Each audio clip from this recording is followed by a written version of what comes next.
Good morning, everyone. Thank you for coming here today.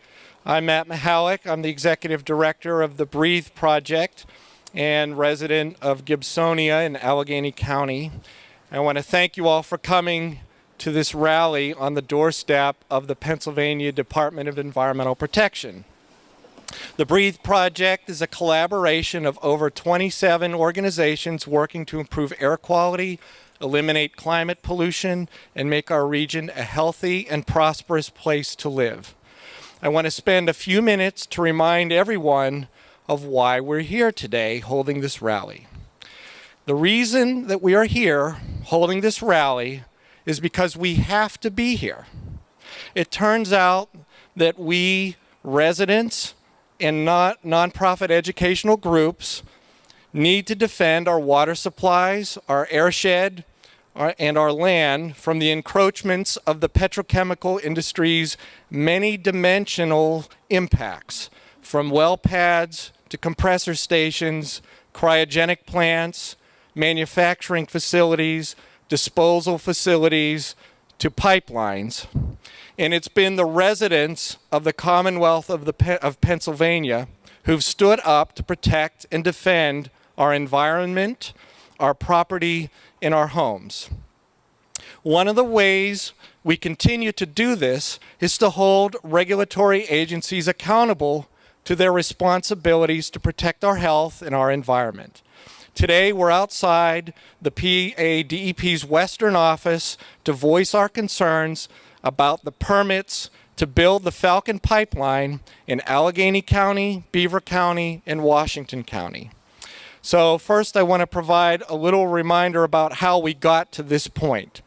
It's because of diligent work on the part of Frac Tracker Alliance that we were able to share in the publicly available data about the Falcon pipeline when this information was posted on the internet. As a result, residents in the impacted communities, as well as our groups, were able to assess the likely future impacts of this pipeline through extensive mapping and technical work.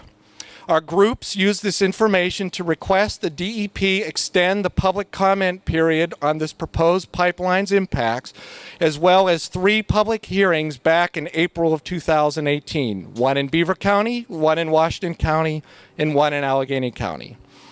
Over the course of these 3 hearings, a total of 77 people spoke. Of the 77, 60 people spoke out against allowing the Falcon to be built according to the proposed plans. That's 78% of the speakers against the plan, more than 3 out of 4 against. That's a remarkable figure. In a democracy, the government needs to listen to its people, and in this instance, the people have clearly spoken. Over 1,500 people submitted comments to the DEP by the end of April 2018. The vast majority of these comments were strongly against allowing the pipeline to be permitted, and many of which had deep technical concerns about the plans. As a result of the actions that residents and environmental groups took, clear deficiencies in the pipeline application were notable. As a result, the DEP issued notice to Shell Pipeline that there were 101 major deficiencies in their application. Shell had until August to submit responses to these deficiencies.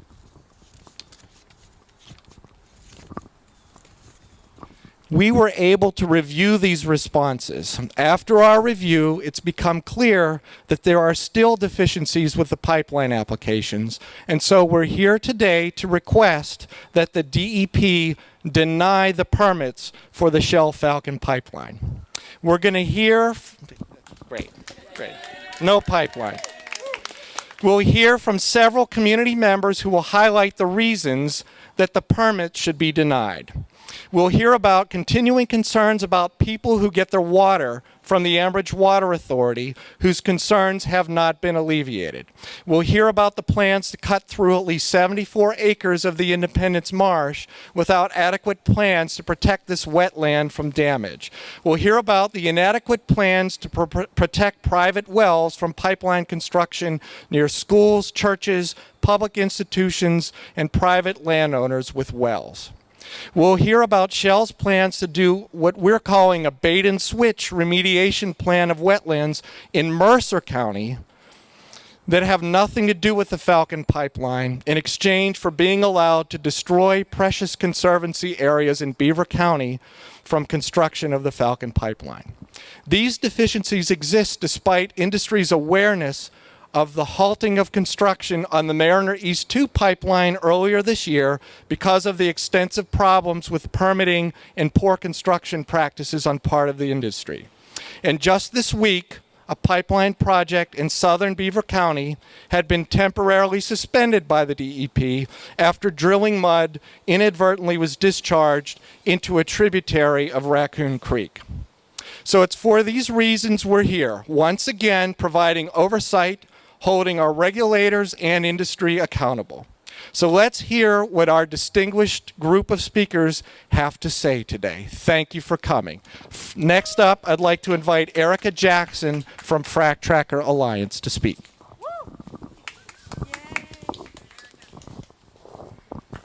Hi, thanks everyone for being here today. I'm Erica. I'm with the Frac Tracker Alliance. Frac Tracker provides open data on the harms of oil and gas development. As Matt was saying, we became deeply involved with the Falcon pipeline when a former employee, Kirk Jalbert, discovered the GIS data for the Falcon in 2016. Because of this data, we were able to find the direct path of the pipeline, including all of its stream and wetland crossings, and share that information with the public. This has been a crucial part of the permitting process for the pipeline and has resulted in us finding dozens of issues and concerns with the proposal. We found that the Falcon will pass through housing developments, wetlands with endangered species, streams that are home to fish and insects that are vulnerable to changes in water quality and groundwater, natural heritage areas whose purpose is to safeguard our natural and cultural resources, headwaters of a reservoir that provides drinking water to 30,000 people, and actively mined areas. Its impact is enormous, especially if you consider the fact that as a common carrier pipeline, it will attract more development to this area and is just the first building block in transforming our region into a petrochemical hub whose comprehensive impact really hasn't been reviewed. Having access to this data created an army of citizen scientists, as you can see here today, and people who aren't going to sit by while our natural resources and health are negotiated as negative externalities between the state and industry. We need to be active participants and have our voices heard before we decide to let the Falcon into 25 municipalities across 3 states. Especially considering the fact that Shell ranks second in the nation for the most incidents per mile of maintained pipeline compared with other carriers of highly volatile liquids. We have access to so much data today because of technology, yet somehow the industry is allowed to keep this from us until the last minute when it's often too late to make comments. If over 100,000 barrels of a highly volatile substance is being pumped below our feet every day in pipelines that trespass sensitive ecosystems and our natural resources, we deserve to know. Going forward, the DEP we're asking for more transparency and for the DEP to provide public access to usable pipeline data and time to review it so public comment periods can actually be valuable, like they were in this case. Finally, we're asking the DEP to listen to our voices and to deny Shell's permits for the Falcon pipeline. Thanks. Next up is Julie DeCenzo. Good morning. I'm a resident of Bell Acres, PA, and I am one of the Ambridge Water Authority's 30,000 customers whose water comes from the Ambridge Reservoir. This pristine water source is a precious natural resource that we must preserve and protect. Businesses and many schools with thousands of students also get their water from the reservoir, and more than 200 private water wells lie within the watershed. I support the Ambridge Water Authority in their continuing request for denial of the Shell ethane pipeline permits, and I share their deep concerns about the proposed route of this pipeline. The proposed pipeline route will run directly below the main water line leading out of the reservoir to the Ambridge treatment plant. And the pipeline will also cross watershed tributaries more than a dozen times. The Department of Environmental Protection must do everything in its power to protect our water, as mandated by our own Pennsylvania Constitution. Article 1, Section 27 of our Constitution in Pennsylvania states, "The people have a right to clean air, pure water, and to the preservation of the natural, scenic, historic, and aesthetic values of the environment. Pennsylvania's public natural resources are the common property of all the people, including generations yet to come. As trustee of these resources, the Commonwealth shall conserve and maintain them for the benefit of all people." Construction of the Shell Falcon ethane pipeline will jeopardize our right to pure water and will damage our environment.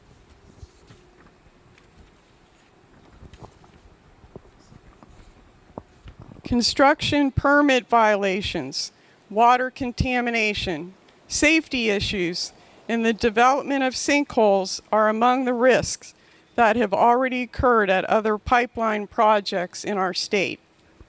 Just this past week, I read 2 more news articles about damage in Beaver County due to pipeline construction, including damage to Raccoon Creek related to construction of the Revolution pipeline and additional water pollution from bentonite discharged into a tributary of Raccoon Creek. If the Shell Falcon ethane pipeline is approved, to me it's not a question of if something bad is going to happen to the Ambridge Reservoir. It's a question of when. Why must the pure water, health, and safety of current and future residents of Pennsylvania be sacrificed for the profits of private companies? Since I learned about the Shell Falcon ethane pipeline project, when I turn on my water faucet at the kitchen sink, I no longer take it for granted that I will continue to have clean and pure water. I will not be lulled into a false sense of security with Shell's promises to, quote, be a good neighbor. I have many questions. I do not know what the emergency plan is if the water is contaminated. Who will pay for the remediation and for how long? Will this cost fall onto the shoulders of the customers of the Ambridge Water Authority and the taxpayers? Will people have to depend on water buffaloes for water? For how many years? What will happen to the property value of people's homes?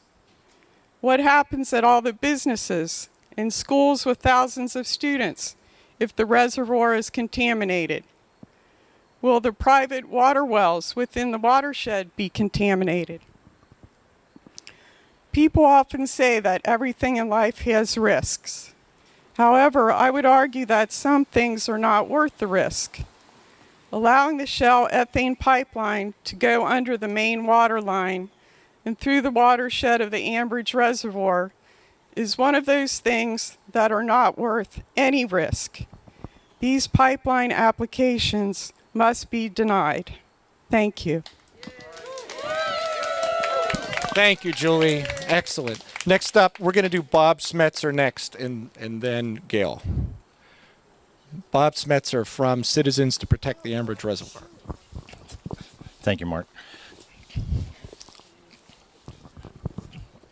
We've been working on this project for over 10 years to try to get that Ambridge Reservoir protected, starting with the source water assessment, and we've been trying to get them to get a source water protection program going.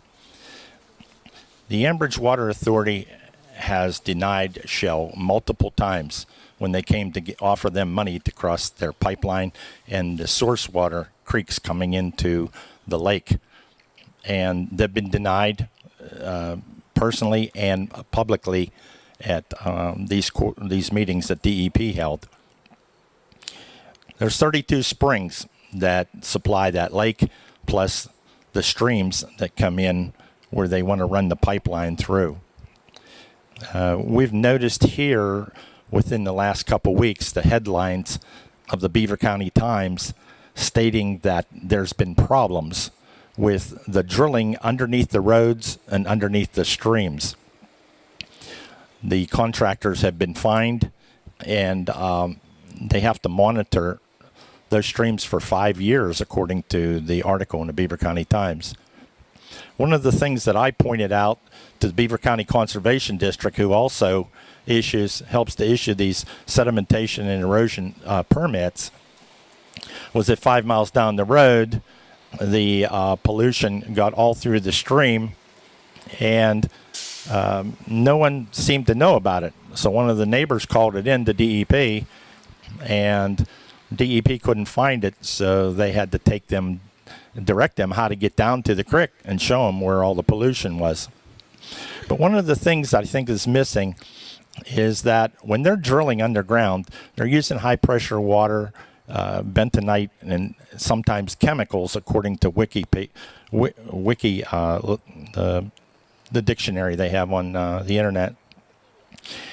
Wikipedia, thank you. And sometimes they do add chemicals because they have different processes if you're going through sand, or if you're going through mud, if you're going through rock. So for the company to say there's no chemicals, that's not true. We know that the water lands on top of the hill and comes out in springs, and no one knows where those springs go. And they all feed people's water wells, and they all feed our streams that are supposed to be protected. I'm calling on DEP today. I know as a past public official, as mayor, I used to give oaths of office. And that oath of office said that you raise your right hand and you swear an oath to obey and defend the Constitution of the United States and Pennsylvania with fidelity. I'm calling on DEP to live up to their public trust today and protect us under Article 1, Section 27 of the Pennsylvania Constitution that was just clearly defined this summer by the Pennsylvania Supreme Court.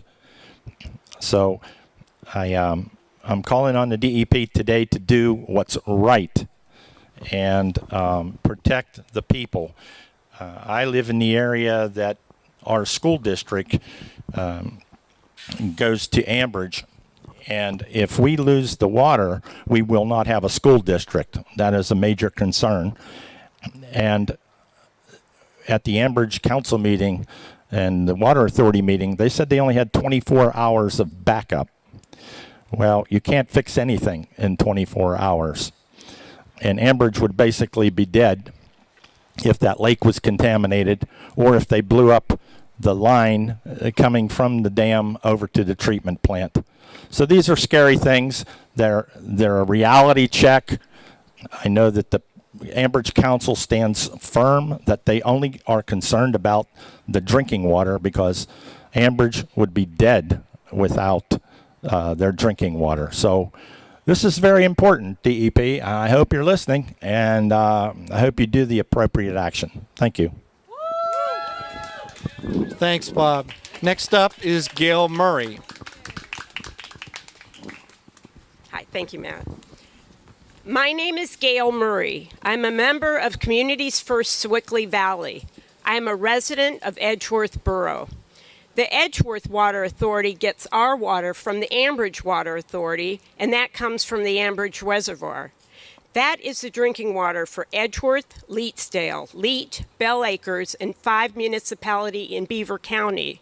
It serves 30,000 people. In Edgeworth and in Allegheny County, it is the water for the Edgeworth Elementary School, Quaker Valley High School, the Sewickley Academy, the Watson Institute for Special Education, Health South Rehabilitation Hospital, and many local businesses. We know that we are fortunate to have this pristine water source. Our communities depend upon it. There is not a feasible alternative.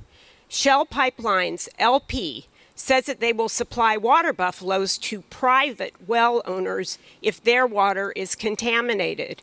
What will they do if the public water source for all of our communities is compromised? Is there an acceptable level of risk? Both the Edgeworth Water Authority and the Ambridge Water Authority say that running the Falcon pipeline through the headlines of the watershed is not a safe plan. This has not changed in the current application. The water authorities are concerned.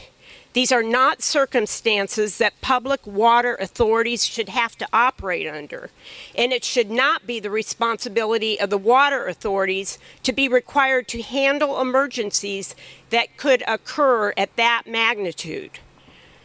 Why should our drinking water be threatened for a for-profit entity? This is an LP company. How much will they pay if there are damages? How much of this burden rests on the taxpayers? How long will Shell LP pipeline be in existence? Who will be responsible for the aging pipes? And make no mistake, this is for the production of one-use plastics. While other countries and states are banning their use, our state and the two adjacent ones are being sacrificed to this industry. DEP's mission is to protect Pennsylvania's air, land, and water from pollution and to provide for the health and safety of its citizens through a cleaner environment. Please follow your mission. Thank you. Thank you, Gail. Next up is Terry Baumgartner from Beaver County Marcellus Awareness Community.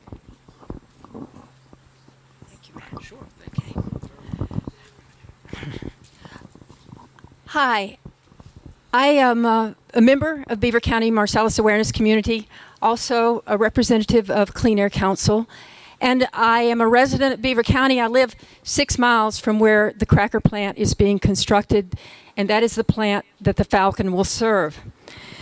The cracker plant, the shell cracker that the Falcon pipeline would feed, would require 1,000 frac wells per year. So if the Falcon is built, our region will see an exponential increase in fracking. We would not just see more well pads, compressor stations, cryogenic plants, pigging operations, truck and rail transport with diesel, injection wells, and more pipelines like the Falcon would proliferate across our region, all at great cost because fracking infrastructure has been linked by over 1,000 studies to increased risk for asthma, cancer, cardiovascular disease, endocrine disruption, and birth defects. Formaldehyde is the #2 cancer driver from air pollution in our region, and the Falcon would allow the cracker to emit more formaldehyde than Pittsburgh's Clairton Coke Works. Thanks to the Falcon, the cracker would emit 3 times the output of the Clairton Coke Works in volatile organic compounds, VOCs that intensify the symptoms of asthma and cause cancer. The Falcon would allow Shell's cracker to release more than 30 tons per year of hazardous air pollutants, including benzene linked to childhood leukemia, toluene linked to brain, liver, and kidney problems, and to spontaneous abortion and birth defects. The Falcon would allow the cracker to release 159 tons per year of PM2.5, fine particulate matter that can pass straight through the lungs alveoli and into the bloodstream to contribute to cardiovascular and respiratory disease, as well as to lung cancer and bladder cancer. In a world on the verge of reeling from climate change, the Falcon would allow the cracker to emit nearly 2.25 million tons per year of carbon dioxide equivalents. Worse, that effect would be compounded by what the plant would produce: 1.5 million metric tons of ethylene plastic pellets every year, or nearly 35% of all plastics produced in the world. Making virgin plastic, as this plant will do, is fuel intensive and carbon heavy. According to the EPA, each ounce of polyethylene produced, and I could hold up a plastic water bottle here, equates to an ounce of carbon dioxide emitted worldwide. It is bad enough that the Falcon is about sacrificing our health and our planet. But for what? As ecologist Dr. Sandra Steingraber has said, it's not about energy independence, it's about making more junk that nobody needs. The Earth is already drowning in a sea of plastic trash. We consume, by conservative estimate, approximately 100 million tons of plastic each year, emitting in the process as much carbon dioxide as 19 million vehicles. Since the 1960s, our consumption of plastic has increased 30-fold. China will no longer take our plastic trash. Plastic constitutes 90% of the trash floating in the ocean, and plastic chemicals can be absorbed by our bodies, causing endocrine disruption, cancers, fertility issues, and nervous system disorders. The Centers for Disease Control found that 95% of urine contains microplastics. Scientists have now found microplastics in our blood, in amniotic fluid, and in breast milk. We do not need more plastic, more fracking, or more carbon dioxide emissions. For the sake of our planet, our children, and even just our health, the DEP must have the courage to honor Article 1, Section 27 of the Pennsylvania Constitution, and in so doing, to deny the Falcon's permit application. Awesome. Thanks, Terry. So next up is Sarah Mardick from the Center for Coalfield Justice. Thanks for coming. Thanks, Matt. Hi, everybody. Thank you so much for coming out despite the crazy heat and humidity going on right now. I really appreciate the fact that you have all come out to show up and stand up for our environment and our future. So I'm here today as the campaign manager at the Center for Coalfield Justice, an environmental justice nonprofit serving Washington and Greene counties, where the oil and gas industry has already fracked out communities to their breaking points, causing property damage, exacerbating health issues, deteriorating the scenic and aesthetic value of our natural resources, and creating division among residents. And this is already happening. But reports indicate that 1,000 new wells will need to be drilled to support the operation of the Shell ethane cracker plant. Just that one plant, there are more in the works. And the transmission of such gas to the Monaca plant will be through the Falcon pipeline. And the thought of what that additional drilling would do to our communities is sobering. And that's just a secondary impact of the Falcon. But what the Falcon would directly do is place the residents of Washington County within its blast zone at a great risk. When you place a pipeline in the Swiss cheese ground of Washington County, ground that has been mined out, drilled out, and for the purposes of laying a pipeline destabilized, you increase the risk of an incident, whether that be a leak, a fire, or an explosion. 461 Washington County residents live in the blast zone. That is a significant number, deserving of equally significant consideration. And furthermore, should the pipeline be granted, the residents of Washington County deserve to have their land and water remediated. These residents are already asked daily to deal with the burden of fracking, and it is wrong to give away the results of any accountability to other places. So while the DEP is considering the permit, I implore them to judge the application as it was submitted. Continuing to issue deficiency letter after deficiency letter after deficiency letter to a multi-billion-dollar corporation that should know what it's doing, a multi-billion-dollar corporation that has argued that it is capable of constructing and operating this pipeline, is an absolute waste of taxpayer funds. Round 1 of deficiency letters has already been issued, and Shell's responses clearly indicate that they cannot competently construct and operate this pipeline. Why should we waste public money to give them yet another chance to fix mistakes that they should not have made in the first place? We don't pay for the DEP to act like consultants for these corporations. We pay them to protect our environment. So to the DEP, I say, deny the Falcon permits. Thank you. Thank you. Thanks, Sarah. Next, we have Mark Dixon, one of our regional heroes, filmmaker, and owner of Blue Lens. Thank you for coming to speak today. Thank you, Matt. So glad to see everybody out here today. So I asked myself this morning, do I have anything new to say? Our story is just one addition to a long line of stories about a community trying to defend itself against a massive foreign power. Just one more group pleading for the Pennsylvania Department of Environmental Protection to make good on its stated mission to protect our air, land, and water. Just another laundry list of insults and injuries if some pipeline is built. A dead plastic-filled ocean by 2048. Whole regions fouled by infinite fracking wells. Global pan-species endocrine disruption. Runaway climate change. What can we expect when a company that earned over $300 billion in revenue last year is being regulated by a state with a budget roughly 1/10 the size? These are, sadly, old stories.